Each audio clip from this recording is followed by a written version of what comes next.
오늘 설교 제목은 바울이 베드로를 책망하다입니다. 여러분, 베드로가 바울 책망한 게 아니에요. 바울이 베드로를 책망한 겁니다. 우리식으로 얘기하면 새까만 후배가 하늘 같은 선배에게 대든 거예요. 왜냐하면 성경 역사에서 베드로는 예수님의 수제자고 성경 역사에서 예수님을 주님이라고 고백한 최초의 인물이에요. 주님은 그리스도요 살아계신 하나님의 아들입니다. 이게 얼마나 위대한 고백인데요.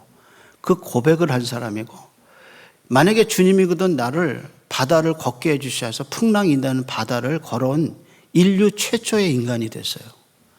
그리고 예수님께서 신앙 고백을 들으시고 내가 너에게 천국의 열쇠를 준다고 천국의 열쇠의 비밀을 받은 사람이 누구냐? 베드로예요, 베드로. 그런 거대한 위대한 사도인 베드로에게 한때 교회를 박해하고 스데반 집사를 죽였던 바울이 책망을 한 거예요. 그러니까 이건 역사에서 이건 대단한 사건이 된 거죠. 어느 정도의 책망인가? 우리말 성경에는 책망이 같은 단어로 2번 나와요. 근데 헬라 원어에 보면 달라요. 앞에 나오는 책망이라는 말은 비난받을 만하다. 좀 더 강하게 얘기하면 저주받을 만하다. 그 뜻이에요. 근데 뒤에 나오는 책망했다는 이 대면에서 책망했다는 이 책망은 엔티이스템이라는 단어인데요. 이거는 엔티라는 단어 접두사하고 서 있다는 이스템이라는 단어가 붙여서 된 합성어예요. 그러니까 이 문자적인 해석은 완전히 180도 앞에서 서 있다 그 뜻이에요. 그러니까 내 의견하고 그 사람 의견이 완전히 다른 거예요. 서 있기는 한데 내 앞에 완전히 다른 방향에서 서 있어요. 그래서 강한 언어로 반대하다 혹은 저항하다 하는 의미가 엔티이스템이라는 뜻이에요. 종합해보면 이런 거죠. 베드로가 한 행동이 어떤 행동이 저주받을 만한 책망받을 만한 행동이라서 바울이 그런 베드로를 보고 아주 강하게 비난했다라는 뜻이 되는 거죠. 그럼 도대체 둘 사이에서 무슨 일이 일어났을까? 베드로하고 바울 사이에 도대체 무슨 일이 일어났을까? 먼저 이 사건은 2가지 특징이 있어요. 첫째는 사건의 유일성이에요. 이 사건은 성경 어디에도 나오지 않아요. 사도행전 28장 다 뒤져봐도 이 사건은 없어요. 다른 성경에는 이게 절대 나오지 않아요. 유일하게 여기만 나와요. 따라서 바울이 만약에 이 사건을 말하지 않았다면 이 사건은 역사에 나타나지 않아요. 그러니까 성경 역사 비하인드 스토리로서 사도 바울이 말하지 않았다면 이건 우리가 알 수가 없는 사건이에요. 그래서 사도 바울이 자서전적으로 2장을 쓰면서 이 사건을 끄집어낸 거예요. 끄집어냈다는 말은 무슨 말이냐면 이건 바울이 말하지 않으면 안 되는 어떤 사연이 담긴 거예요. 이건 반드시 바울이 베드로에 대해서 얘기하고 싶어서 이 사건을 끄집어낸 거란 거죠. 갈라디아서 기록에 의하면 바울은 베드로를 3번 만나요. 그가 중생한 지 3년 되었을 때 다메섹에서 예루살렘으로 갔다가 아무도 자기를 믿어주지 않았을 때 바나바가 나타나서 바나바가 누구를 소개하냐면 베드로를 소개해줘요. 그래서 게바 베드로하고 15일을 머물러요. 그게 첫 번째 만남이었어요. 그러다가 이제 14년 돼 다시 헌금을 가지고 그가 예루살렘을 방문하죠. 수리아 안디옥에서 거둔 헌금을 가지고 그가 방문해요. 그때 누구하고 교제하냐면 3사람의 이름이 나죠. 유력한 사람 3사람, 야고보, 게바, 요한, 이 3사람이에요. 그래서 그 3사람과 함께 교제하면서 그때 누구를 또 같이 교제하게 되냐면 베드로와 교제해요. 그래서 둘이 결론을 내기를 나는 이방인에게 파송받고 베드로 너는 유대인에게 파송받고 너를 부르신 하나님이 나를 불렀구나 하는 친교의 교제를 한 것이 갈라디아서 2장 지난주 설교 내용이었어요. 그러니까 이미 2번을 만났고 3번째 만난 장소가 어디냐? 지금 오늘 수리아 안디옥에서 게바를 만나게 되죠. 그것이 아주 유일한 사건의 유일성입니다. 2번째 특징은 베드로의 반응이 없어요. 그러니까 책망하는 바울의 이야기는 나오는데 책망받은 베드로가 그 책망에 대해서 뭐라고 설명했는지 반응이 없어요. 이 말은 베드로에게 만약에 이 책망이 불합리하거나 이게 억울한 일이 있으면 베드로가 대들었을 거예요. 베드로 성격에 바울을 그냥 두지 않았을 거예요. 그런데 바울은 책망했는데 베드로는 이 책망에 대해서 아무런 반응을 보이지 않고 베드로 전서나 베드로 후서를 봐도 이 사건의 이야기가 없어요. 그러니까 반격이나 반응이 없다는 사실은 베드로가 바울의 책망을 받아들였을 가능성이 많죠. 이것이 갈라디아서의 재미예요. 그래서 뒤로 뒤집어 보면 너무 재미있는 거예요. 자, 그럼 이제 사건의 내용을 들어가 보도록 하겠습니다. 사건이 일어난 지역은 안디옥입니다. 안디옥은 수리아에 있어요. 상계동이 노원구에 있듯이 수리아라는 주에 안디옥이라는 큰 도시가 있어요. 사실 노원구에서 상계동 빼면 아무것도 없잖아요. 나는 그렇게 믿는데요. 그처럼 수리아가 우리에게 알려진 것은 안디옥이 있기 때문이에요. 근데 그 안디옥은 어떤 도시냐? 세계 최초로 이방인이 세운 교회, 이방 교회가 수리아 안디옥 교회예요. 거기서 그리스도인이라는 말, 예수쟁이라는 말이 어디서 생겼느냐? 수리아 안디옥에서 생겼어요. 그 정도로 믿음이 좋은 사람들이 모였어요. 그래서 그 교회가 세계 선교를 위해서 사도 바울과 바나바를 파송한 교회가 수리아 안디옥 교회예요. 그러니까 그렇게 믿음으로 뭉쳐지고 그렇게 좋은 선교의 역사에 쓰임받는 교회를 베드로가 당연히 찾아가 갔죠. 그래서 베드로는 이 수리아 안디옥을 찾아옵니다. 그래서 때는 식사 시간이었고 그리고 평소대로 이방 신자들과 함께 식탁의 교제를 나누고 있었습니다. 그때 유대인들이 오는 걸 보고 베드로가 그 식탁 자리에서 갑자기 떠나게 돼요. 그러니까 밥을 먹다가 어떤 사람들이 오는데 베드로가 그걸 보고 갑자기 식사 자리에서 일어나요. 그러니까 베드로가 밥 먹다가 일어나니까 같이 있던 다른 유대 그리스도인들도 똑같이 일어나고 또 그 중에 누가 끼었느냐? 바나바도 보고 식사 자리에서 일어났다 그겁니다. 여기서 이방인과 함께 먹었다는 표현이요, 단회적 사건, 이례적 사건을 표현하지 않아요. 헬라 문법에 미완료 시제라는 게 있습니다. 그 말은 과거부터 현재까지 계속 반복된 행위를 말할 때 미완료 시제를 써요. 그러니까 사도 바울이 여기서 식사를 이방인과 하고 있다는 말은 단회적으로 어쩌다 한번 먹은 게 아니라 그 전부터 계속 이방인들과 교제하고 식사를 해왔다는 몸에 밴 습관을 얘기하는 거예요. 그런 베드로가 이방인과 식사하는 게 몸에 밴 베드로가 어떤 사람들이 오니까 그 사람들을 보고 할례자가 두려워서 그 자리를 떠났다. 그렇게 지금 기록하고 있어요. 그럼 당연히 질문할 건 뭐냐? 목사님 왜 떠났어요? 그거죠. 왜 밥 먹다가 갑자기 떠났어요? 그러니까 성경을 보는 가장 좋은 방법 중에 하나는 왜 그랬을까라고 묻는 거예요. 바른 인생을 사는 방법 중에 하나가 인생이 뭔가 하고 질문해 보는 거죠. 그래서 질문해 보는 거예요. 그래서 당연히 질문은 왜 피했을까라는 겁니다. 우선 힌트가 주어져요. 그 12절입니다. 한번 볼까요? 이 사람들이 오긴 왔어요. 근데 12절 한번 보세요. 어디서 왔죠? 누구에게서 보내버렸죠? 그렇죠. 이 12절에 이렇게 돼요. 야고보에게서 온 어떤 이들이 이르기 전에 게바가 이방인과 함께 먹다가 그들이 오매 그가 할례자들을 두려워하여 떠나 물러가매 그랬어요. 그러니까 특징이 뭐냐면 12절에 이 사람이 야고보에게서 왔다는 말이 눈에 띄는 거예요. 그러면 우리는 앞에서 사도 바울이 야고보를 언제 만나냐? 그가 중생한 지 3년에 예루살렘에 갔다가 게바하고 15일 보내면서 누구를 만나냐면 주의 형제 예수님의 이복 동생 배다른 동생인 야고보를 이 사도 바울이 만나죠. 그때 처음 만난 거예요.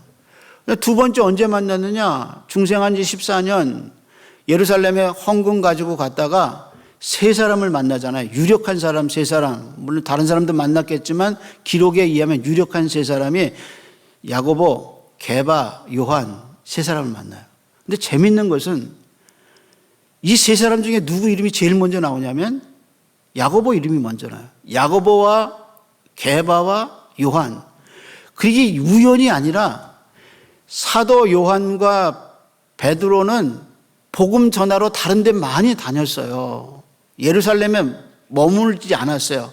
근데 주의 형제 예수님의 이복 동생인 야고보는 머물면서 예루살렘을 실질적으로 예루살렘 교회를 이끌었던 지도자예요. 그러니까 세 사람 중에 누구 이름이 제일 먼저 나오느냐? 유력한 사람 이름 중에 야고보가 제일 먼저 나와요. 그런 야고보에게서 누가 왔느냐? 어떤 사람들이 수리아 안디옥으로 온 거예요. 왜 왔겠어요? 야고보가 보냈죠. 그래서 야고보에게서 왔다는 말은 야고보에 의해서 파송됐다는 개념이 강해요. 그래서 그런 야고보가 수리아 안디옥에 사람을 보냈다면 무슨 이유가 있겠죠? 무엇을 조사하기 위해서 보냈을까? 주경학자 더글라스 무라는 사람이 이 부분에 대해서 이렇게 해석했어요. 야고보에게서 온 사람들은 아마도 유대 신자들이 이방인들과 어느 정도의 선까지 교제하고 있는지를 조사하기 위해 파견받았고 그 문제에 대해 관심을 표현했을 거다. 그러니까 예루살렘 교회의 실제적인 리더인 지도자인 야고보는 이 수리아 안디옥에 세워진 안디옥 교회의 상황이 궁금한 거예요. 그래서 사람들을 보내서 그 교회 상황이 어떠냐, 그리고 이방인과 유대인들이 한 교회에서 어떻게 지내느냐, 그런 거를 궁금해서 파송했다는 거예요. 그게 첫 번째 해석이에요. 그런데요, 정반대 해석이 있어요. 이 반대 해석이 이제 나와요. 그런데요, 여러분, 성경이 재밌는 건 뭐냐면 A는 B다, B는 C다 이렇게 얘기 안 해요. 성경에 명료한 진리가 있어요. 예수는 그리스도다, 하나님의 아들이다. 이건 바뀌지 않아요. 이건 명령한 진리예요. 근데 성경의 어떤 사안은 여백이 많아요.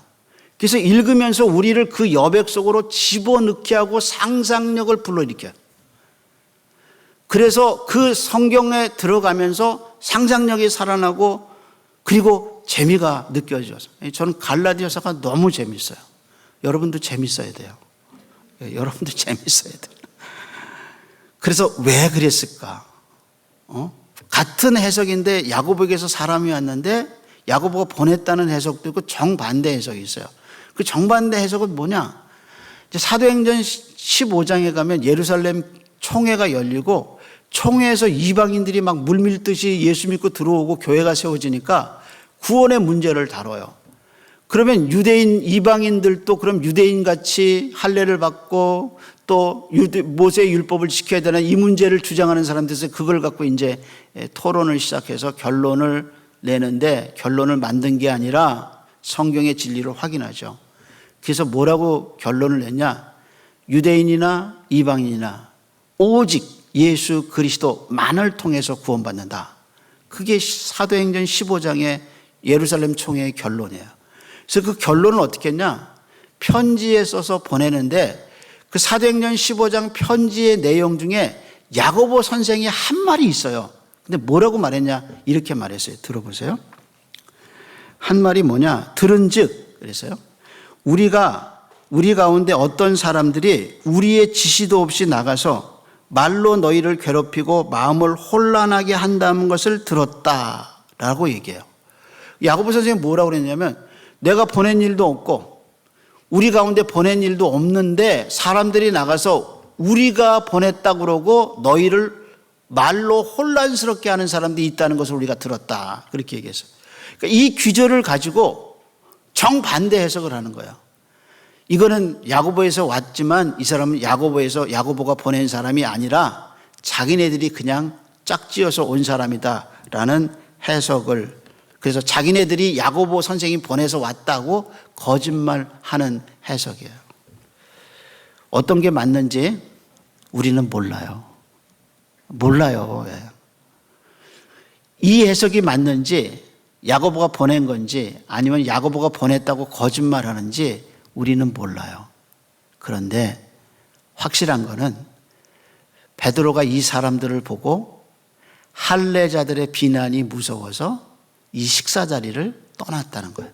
그건 확실해요.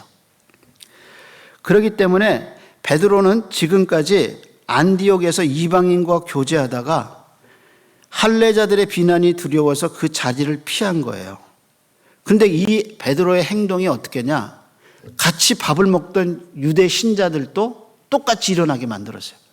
그리고 거기다가 바나바도 똑같이 일어나게 만들었어요.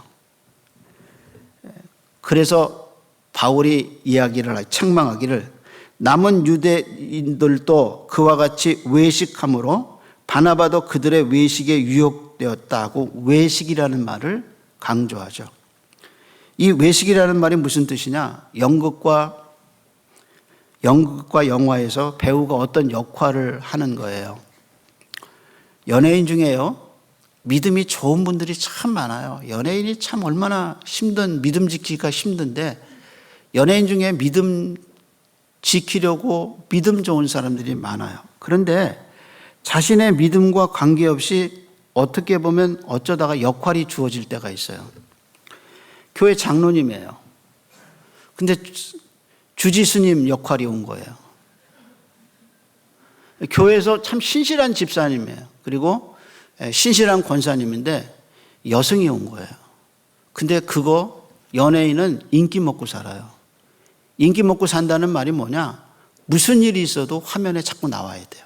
비춰야 돼요. 어떤 역할이라도 비춰져요. 근데 이게 주연이 온 거예요. 그래서 목사님을 찾아가서, 목사님, 해야 돼요? 말아야 돼요? 여러분, 해야 돼요? 말아야 돼요? 여러분이 좀 대답해 보세요. 예? 해야 돼요? 말아야 돼요? 아니, 물론 나가지 마. 그럼 간단해요. 근데 한번 그 사람 입장에서 생각해 보세요. 이거 자기한테 하늘에서 이게 넝쿨째 떨어진 거예요. 이 역할하면 이거 진짜 뜰 수 있어요. 해야 돼요? 말아야 돼요? 고민이죠. 어떤 개그맨이 하나님을 만났어요. 정말 뜨겁게 하나님을 만났어요. 그래서 믿음이 충만해요. 근데 방송에서 역할이 왔어요. 18금. 이 입에 달고, 음담 패설을 입에 달고 살아야 되는 프로그램에 왔어요.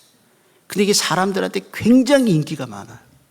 그래서 그 프로에 나가서 떠들고 얘기하면 이 돈이 막 쌓이는 거예요. 근데 자기는 하나님을 만났어요. 나가야 돼요? 말아야 돼요? 여러분, 나가야 돼요? 말아야 돼요? 그게 그분들의 고민이에요. 물론 안 나가면 되죠. 나가지 마세요. 그러면 쉬워요. 근데 그 사람 입장에서는 정말 힘든 거죠. 그런데 자기 믿음은 안 그런데 주어진 역할을 하기 위해서 가서 그 역할을 하고 있으면 바울이 말한 외식이라는 게 그거예요. 자기 신념과 관계없이 사는 거. 그게 외식이에요. 그러니까 자기가 믿는 것과 행하는 것이 정반대로 나타날 때 바울은 뭐라 그러냐? 그것을 외식이라고 그랬어요. 근데 베드로가 지금까지 이방인과 식사하고 교제하는 것이 그가 경험한 진리였어요. 근데 그럼에도 불구하고 할례자들의 비난이 무서워서 자기 믿음과 다르게 행동하고 있어요. 그걸 바울은 외식이라고 그랬어요.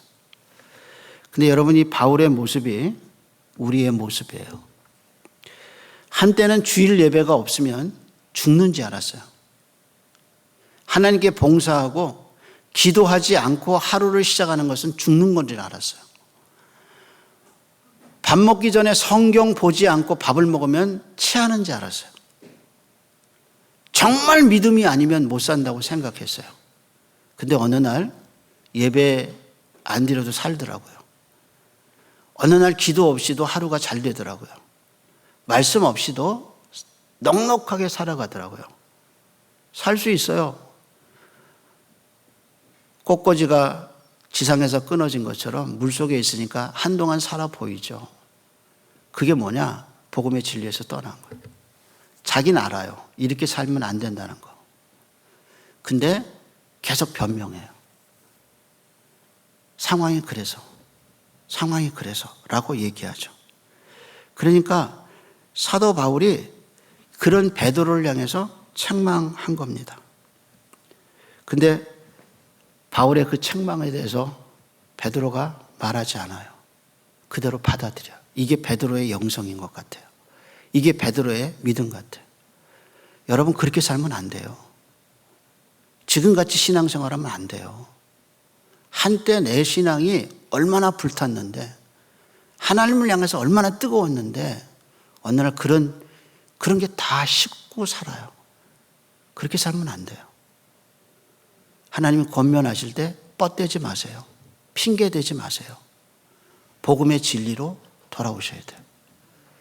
그래서 바울이 복음의 진리가 뭔가를 다시 설명해요. 그래서 14절에 한 거예요.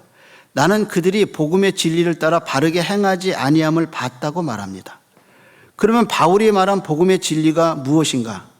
바울은 앞에서 디도의 이야기를 하면서 14년 전에 그가 중생한 지 14년에 디도를 데리고 예루살렘에 올라가요. 그때 예루살렘에 있는 사람들이 디도를 할례시키라고 엄청나게 강한 압박을 넣었어요.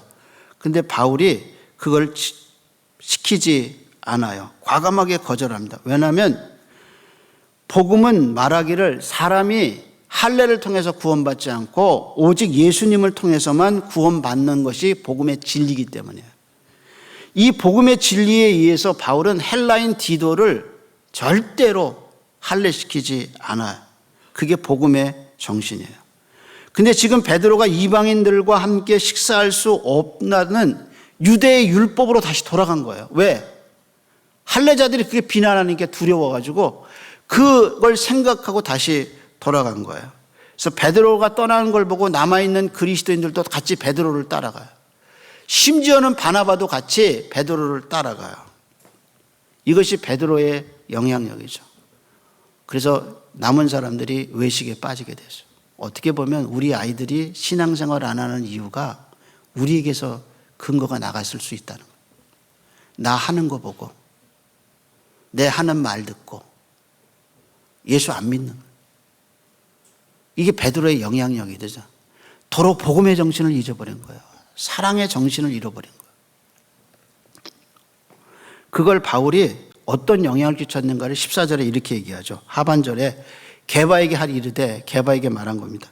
네가 유대인으로서 이방인을 따르고 유대인답게 살지 아니하면서 어찌하여 억지로 이방인을 유대인답게 살려 하느냐 하고 말했어요. 이 말을 바울이 공개석상에서 했는데요. 자, 그러면 베드로가 이방인같이 살아왔다는 말이 무슨 말이냐? 이것은 베드로가 이방인처럼 살았다는 말은 그가 복음의 진리를 따라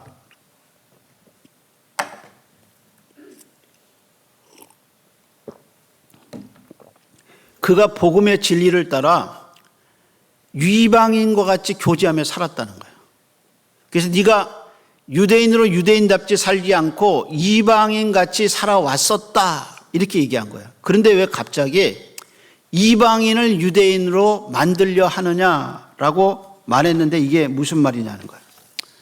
지금 갈라디아 교회 안에는 가만히 들어온 거짓 선지자들이 이방인 신자들에게 뭐라고 얘기하느냐? 자, 아브라함을 봐라. 아브라함이 하나님을 믿었어도 할례 받지 않았느냐? 그러니까 너도 하나님 믿어도 할례 받아야 된다. 사도들을 봐라.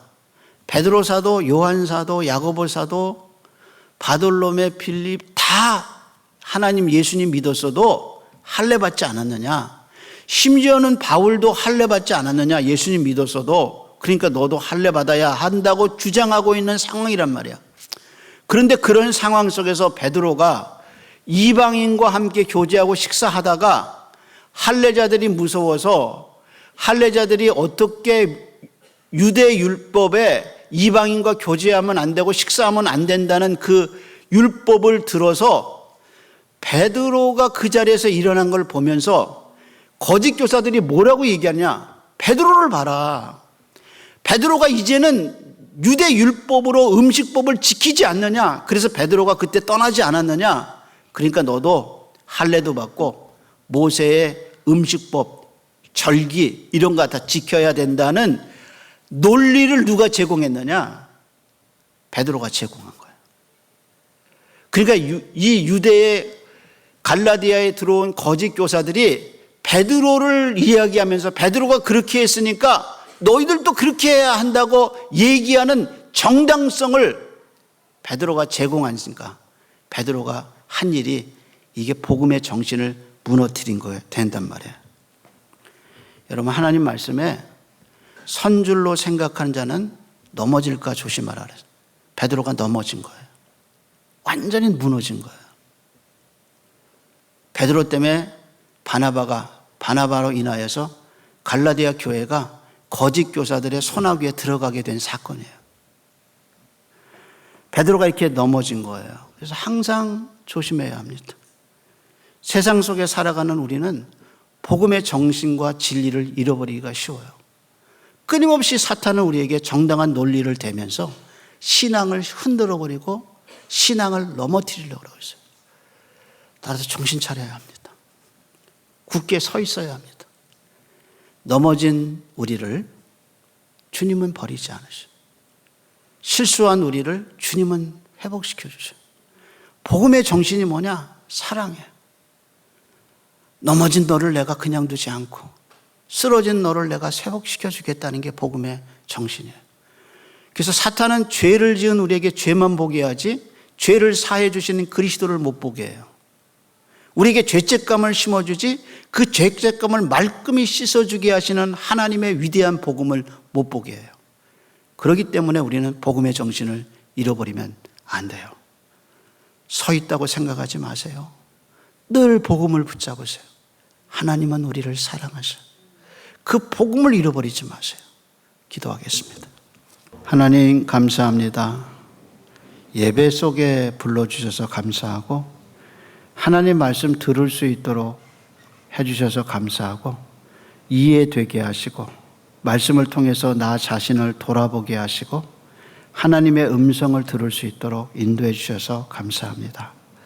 이 예배가 말씀과 기도가 복음의 길이 되게 하시고 하나님이 우리를 사랑하시는 그 사랑에 부어진 데 그 은혜에 부어진 바 하나님의 아신 바 된 우리가 있다는 사실을 잊어버리지 않고 다시 복음으로 살아가고 복음의 능력에 붙잡히는 우리 사랑하는 성도들 에게 하나님이여 이번 주에도 역사하여 주시옵소서.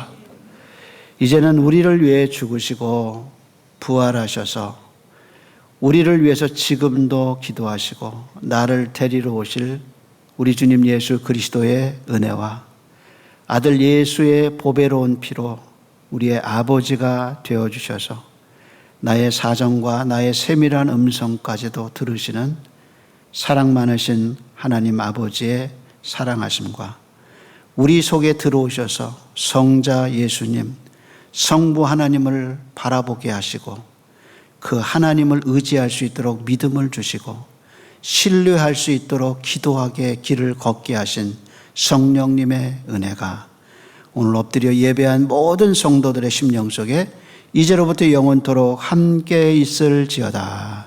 아멘.